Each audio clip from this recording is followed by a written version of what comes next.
So one of the most, I guess, popular or most asked questions about astral projection is, can you have astral sex? And what happens when you have this energy exchange in the astral realm? Now, I want to preface this by saying I'm not an astral projection expert, so to say. I kind of just share my experiences and my opinions, which is really what anyone does, right? We don't know anything for 100% certain, especially in things like astral projection and all of these areas which we're really kind of just diving into. So with that being said, there are, from what I've researched and learned and seen, there are many dangers with having astral projection sex, because what you're doing is, the way I understand it, is you have these different layers of reality, right? These different kind of platforms or layers of the hologram. And on each layer, you have different entities and energies. So, and they also interrelate and contaminate each other.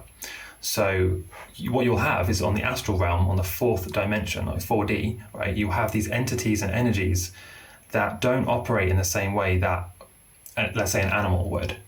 They will actually kind of seek you out in the 4D and notice or detect your energy frequency in the 4D while you're astral projecting, and use sexual energy as a way of kind of attaching to you and taking your energy, or or I don't want to say harvesting because that's a bit sinister, but they kind of, I mean, that is kind of pretty much what happens, right? They kind of take your energy using sexuality, and this is not something that's new. This has been, talked about for a long time. It happens, okay? So that's why in the astral realm, you should not really, in my opinion, have astral sex, unless of course you really trust and know the other person or the other part of that experience, right? Let's say if you experiment with it with your partner or something, or with a long-term, something like that. But 9 times out of 10, avoid it. Don't do it, because it's very bad. Lucid dreaming is different, right? In lucid dreaming, you can, and you can use it for various different healings and energy exchanges and transmutations and this kind of thing. But with astral projection, it's very risky. I would avoid that entirely if I were you.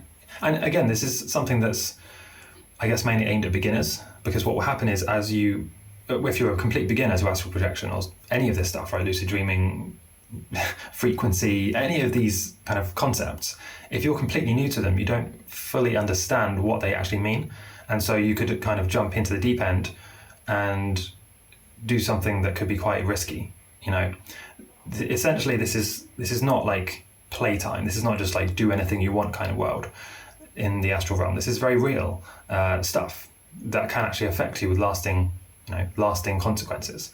So you don't want to just be messing around with this stuff. If you want to just mess around with stuff, lucid dream, right? That's your playground. That's where you just experiment, experience different things. There's not really any consequences, 9 times out of 10.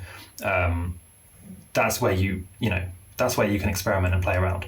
In the astral realm, it's very different. And I guess in a way, nature and the universe has kind of protected it a little bit by making it so difficult, because a lucid dream is something that most people have by accident in their lifetime, probably even several times, and with a little bit of effort, especially if you follow any of the things that that I teach, for one, but also that other people teach. It's pretty likely that you're going to have lucid dreams. Astral projection, however, you could try for years. You could try for your whole lifetime and have maybe one experience. And even that will be very limited. It's almost like there's this kind of protective barrier, this firewall that stops most people from being able to fully explore the astral realm. And I think there's a reason for that. I think, I'm not saying that there should be a barrier and that we shouldn't be able to go into the astral realm, because I think maybe naturally we should be able to. Maybe we did in the past. I think there's a lot of argument for that, actually, that we used to be much more in connection and in contact with these different realms and dimensions, and we would kind of like travel to and from them. There's stories about this in various ancient cultures, tribes, shamans. They would regularly go back and forward between these different realms.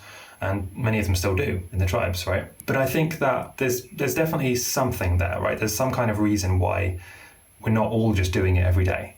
And I think that these dangers are part of that reason. I think if you're going to do it, you need to really know what you're doing. You need to actually take it step by step, maybe learn from somebody who actually is an expert in this stuff, and don't just jump in, and start experimenting with stuff you don't really know about. So with that being said, if you do want to learn how to lucid dream, that's where I'd recommend you start. Become really good at that, and you can really experiment with that, have fun with it, do pretty much anything you want, and it's not really going to have any consequences. I mean, there are some things you shouldn't do in a lucid dream, which I do explain in my other channel, but yeah, for the most part, you're fine. So check out my other channel, How to Lucid Dreaming Experience now.